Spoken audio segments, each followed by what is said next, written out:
Hello, citizens of YouTube. This is the Geeky Nerd here, and today we're going to be talking about the PWS MK1 Mod 2 lower and why I think it is the most refined, best overall lower. And this video is a small video and part of a larger series of making the ultimate AR, where I'm reviewing every single individual part and why it is the ultimate AR. Everything handpicked down to the screws, right? Before I begin, though, I'd like to say a big thank you out to everyone who's liked, commented, and subscribed on the previous videos. I always appreciate it and always enjoy talking to you guys. But if you're new here to the channel, welcome. And if you enjoyed this video, enjoy this type of content, please consider liking, commenting, and or subscribing. Whew, with the PR out the way, let's get into it. So, PWS Primary Weapon Systems, they really kind of got their name in making long stroke AR piston uppers and rifles, things like that, which is kind of unique, right? Since ARs are traditionally gas blowback, and if they are a piston, they're short stroke as opposed to long stroke being like an AK almost. But where PWS, where I think they really have a very good niche, is some of their design aesthetics, again, being kind of in that weird space of making long strokes, but also in some of their skeletonization that they have. And I thought this lower was the perfect one for the no expenses bars hold ultimate AR. So with that out the way, so here's the box comes in. Comes, of course, with your manual, the lower, and there is the lower.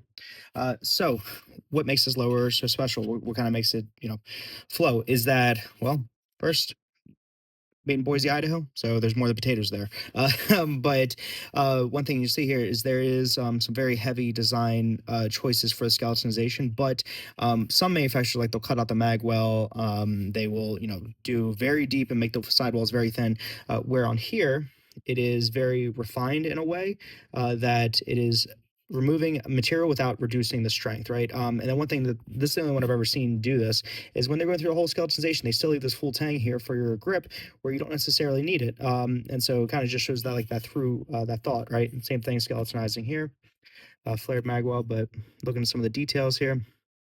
The finish is very nice.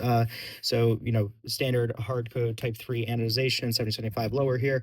But not all hard coats are made the same, right? And this one has a very kind of matte feel to it, very nicely finished. So you can tell that they definitely took the lower and then they sandblasted it, finished it before they applied the hard coat, which really is showing through. And it doesn't give like that kind of phosphate, matte, chalky kind of finish.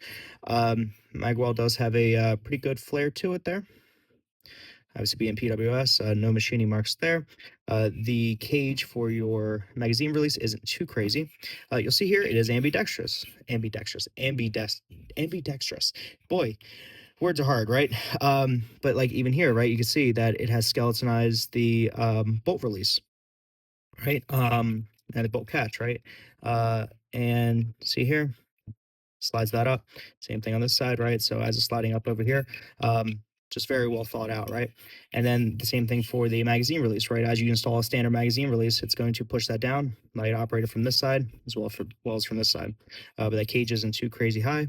Can't see Mark 1. It's the Mod 2 being skeletonized. Just looking through here.